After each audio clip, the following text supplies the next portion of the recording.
दोस्तों, भारत का मित्र देश इजराइल जहां अभी तक 1 से 2 मुस्लिम देशों पर हावी हो रहा था, अब उसने एक साथ 6 से 7 देशों को निशाना बनाना शुरू कर दिया है। और इजराइल के इसी गुस्से को देखते हुए कई पश्चिम एशियाई देशों ने अपनी सुरक्षा को और ज्यादा बढ़ा दिया है। और अब इसी बीच सबसे बड़ा नाम तुर्की का सामने निकल के आया है, जहां पर तुर्की के अंदर सैन्य हलचल तेज हो गई है। दूसरी खबर भारत और अमेरिका से सामने निकल के आ रही है, जहां पर रिसेंटली भारत के कॉमर्स मिनिस्टर पीयूष गोयल जी ने बताया कि नवंबर 2025 में भारत और अमेरिका के बीच एक नई ट्रेड डील साइन हो सकती है। तीसरी खबर भारत के डिफेंस से है, जहां पर भारत का प्रोजेक्ट 75I बड़े स्केल पर जल्द ही शुरू हो जाएगा और जर्मनी के साथ भारत की ऑफिशियल बातचीत शुरू हुई है। लास्ट अपडेट भारत और रूस से है, जहां पर अब एक बार फिर रूस के साथ मिलकर के भारत में KA-2260 हेलीकॉप्टर का प्रोडक्शन शुरू किया जा सकता है। और इससे भारत के कई पड़ोसी देश, स्पेशली दुश्मन देश, बहुत ज्यादा नाराज होने वाले हैं। आइए जानते हैं आज की इस वीडियो में सारी इंपॉर्टेंट अपडेट डिटेल्स में। यदि आपको हमारा काम क्वालिटी रिसर्च पसंद आए, वीडियो को लाइक, चैनल को सब्सक्राइब जरूर कीजिएगा, क्योंकि आपका ये छोटा सा काम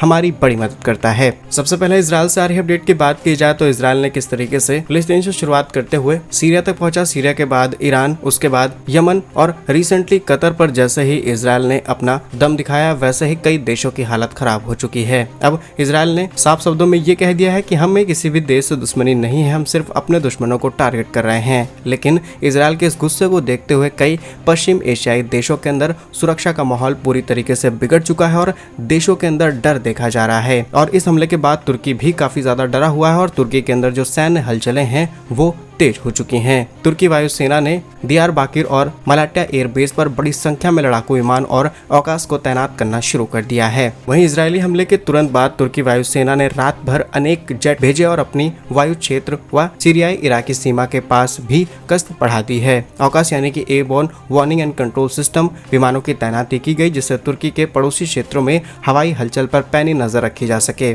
किसी भी वक्त कोई भी बड़ा अलर्ट जारी हो सकता है। वहीं जून की बात की जाए तो ईरान इजराइल के बीच संघर्ष इतना ज्यादा बढ़ जाता है, जिसमें तुर्की अपने आप को जबरदस्ती इन्वॉल्व करता है और इसीलिए आज तुर्की को डर करके रहना पड़ रहा है। बाकी इजराइल और फिलिस्तीन के मुद्दे पर भले ही तुर्की ने कोई खास मदद ना की हो, लेकिन जो मेजबानी का काम है वो लगातार तुर्की करता आया है, तमाम तरीके की बयानबाजी करता आया है और इसीलिए तुर्की को अब डर का सामना करना पड़ रहा है। अब इस पूरी जियोपॉलिटिकल सिचुएशन में भारत के लिए क्या जरूरी मैसेज है? तो भारत के लिए पश्चिम एशिया में होने वाली अनस्टेबिलिटी भारत की सीधे ऊर्जा, प्रवासी सुरक्षा, क्षेत्रीय कूटनीति और व्यापार पर असर डालेगी। भारत ने आमतौर पर संयम, क्षेत्रीय संवाद और शांतिपूर्ण हल पर जोर दिया है, लेकिन अगर यहाँ पर कुछ भी घटित होता है तो डेफिनेटली भारत का एनर्जी सेक्टर बहुत बड़े खतरे में फंस सकता है।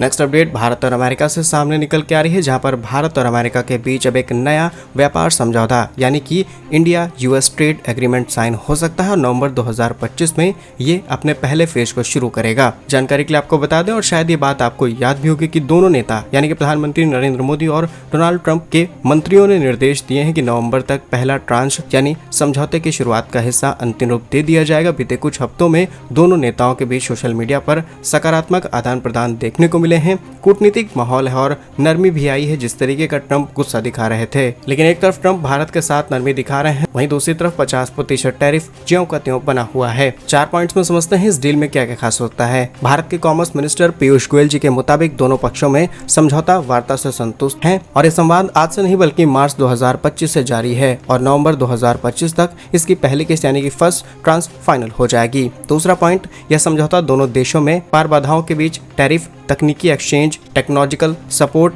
विशेष व्यापारिक सेक्टर को लेकर बनाया जाएगा और सबसे पहले आयात निर्यात, रूल्स ऑफ ओरिजिन और डिजिटल व्यापार, फार्मा, एग्रीकल्चर पर फोकस किया जाना है। पॉइंट नंबर 3, ट्रंप ने सार्वजनिक तौर पर कहा कि मेरा बहुत अच्छा दोस्त प्रधानमंत्री मोदी है। दोनों देश जल्द ही सफल समझौते की घोषणा करेंगे। पूरी वार्ता के दौरान भारत की रूसी तेल खरीद नीति पर अमेरिका ने 50% टैरिफ लागू किया है, जिसकी चपेट में 48.2 अरब डॉलर तक का एक्सपोर्ट आता है। इसके बावजूद दोनों पक्ष आगे बढ़ रहे हैं। पॉइंट नंबर 4, भारत अमेरिका द्विपक्षीय व्यापार साल 2024 में लगभग 190 अरब डॉलर रहा। अमेरिका भारत का सबसे बड़ा माल और सेवा एक्सपोर्टर मार्केट है, इसलिए भारत अमेरिका को किसी भी कीमत पर खोना नहीं चाहता। नेक्स्ट अपडेट भारत के डिफेंस सेक्टर से सामने निकल के आ रही है, जहां पर फाइनली भारत के प्रोजेक्ट 75I के शुरुआत की जा रही है जर्मनी और भारत की तरफ से। एक बड़ी बातचीत दोनों देशों के बीच शुरू हो चुकी है और मे भी इसी साल इस डील को फाइनल कर लिया जाए। अगर हम आपको डिटेल्स बताएं तो भारतीय नौसेना की ताकत को बढ़ाने के लिए एक नया कदम उठाया गया है।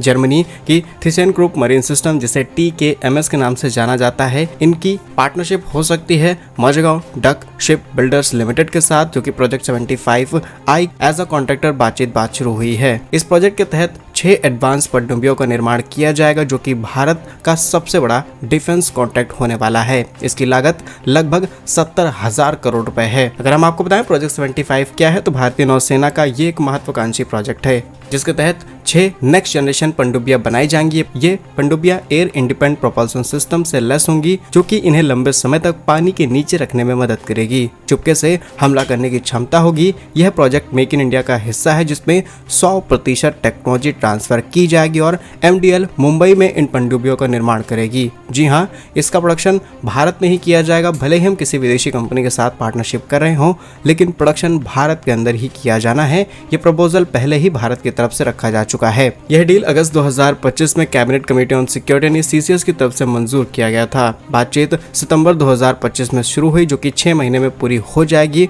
और पहली पनडुब्बी 2032 में बन करके तैयार होगी। TKMS डिजाइन टाइप 214 पर बेस्ड होंगी, लेकिन भारत की जरूरत के हिसाब से इन्हें आसानी से कस्टमाइज किया जा सकता है। और वाकई इतनी बड़ी डील में भारत ने जर्मनी को इंपॉर्टेंस दी है, बिकॉज इससे पहले L&T और नवंतिया, जो कि स्पेन की कंपनी है, इनकी आपस में बातचीत शुरू हुई थी। पनडुब्बी की डिटेल्स बताएं तो लगभग 2000 टन वजनी, 65 मीटर लंबी, 30 नॉट यानी कि 55 किलोमीटर प्रति घंटे की रफ्तार से दौड़ने वाली ये पनडुब्बियां तैयार होंगी। इनमें torpedo, cruise missile, anti ship missile और स्टेल्थ डिजाइन के साथ इन्हें तैयार किया जाएगा। और सबसे बड़ी बात कि इनको तैयार करने में 50% से ज्यादा स्वदेशी सामग्री का हम इस्तेमाल करेंगे। बहुत रेयर चीजें ही होंगी, उन्हें हम इंपोर्ट करके इस पे लगाने वाले हैं।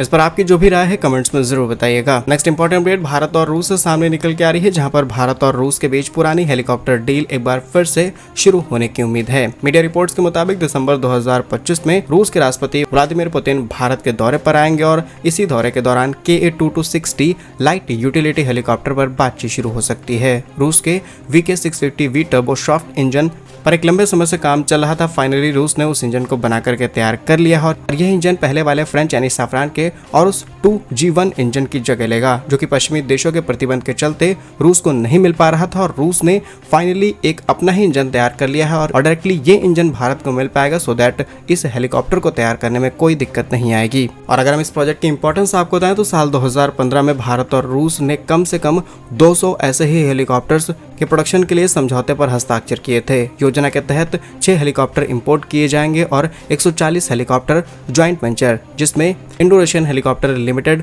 मिलकर के भारत के अंदर इसे तैयार करेंगे। Most of the technology share हो जाएंगी और बहुत सारे कंपोनेंट्स हम इसमें डोमेस्टिकली मैन्युफैक्चर कर इस्तेमाल करेंगे, सो दैट जो हमारा टारगेट है कि अपनी डिफेंस इंडस्ट्री को हम इंडियनाइज कर सकें। हम काफी हद तक इसमें सफलता हासिल कर सकते थे, लेकिन पश्चिमी देशों की तरफ से लगाए गए रूस पर प्रतिबंध के बाद ये पूरा प्रोजेक्ट रुक गया। लेकिन अब नए इंजन के बाद उम्मीदें फिर से जगी हैं। क्या कुछ सोचते हैं आप इन सभी खबरों पर? कमेंट्स में अपने राय जरूर लिखिएगा। भारत कैसे ही वीडियोस पाने के लिए वीडियो को लाइक, चैनल को सब्सक्राइब जरूर कीजिए। वंदे मातरम, भारत माता की जय।